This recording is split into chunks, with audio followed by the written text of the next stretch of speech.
Hello, mayong hapon or magandang hapon sa inyong lahat dyan mga miga ko dyan sa FB. Ay magtagalog naman minsan ako, baluktot pa kasi parang asiwa akong magtagalog. Sinubukan ko lang magtagalog kasi sabi nila magtagalog ka kung minsan. Sinubukan ko na para masanay-sanay naman ko kunti. Dito ako sa baba sa amin at punta din ako doon sa aking kalabaw, sa aking alaga. Kasi pinakain ko yon. Iniwan ko kanina.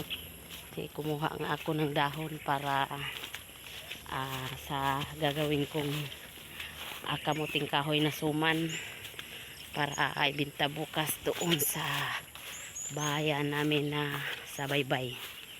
Kasi pasokan na bukas. Kaya ako na may magtitinda. Kasi ang dami kong estudyante, 3 na. 2 na yung college ko at isa yung elementary ko. Ayan. Magsipag na si inahan.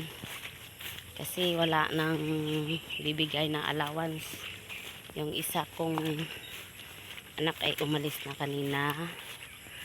Alauna, punta na siya doon sa Tolosa sa eskwelahan niya.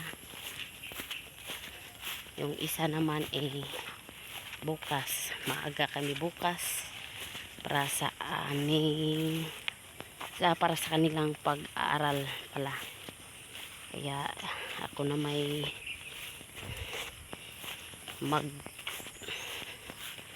trabaho para sa kanila. Yun. Tagalog ko rin. Salamat mga FB ko dyan sa Facebook at saka sa may sa YouTube din ako. Doon mapamanood mo lahat yung aking mga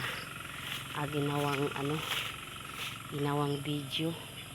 Kaya dito ako yan video ko yung aking kalabaw. Yan, yung alaga ko. Ayan, binabantayan ko. Dito ako sa may ito, palayan. Yan, nakatanay na sila. Halos lahat. May isa parang kahon doon na wala pang tanim. Mayroon din doon sa may banda doon. Malayo. Yan, araw-araw ko nagaganito.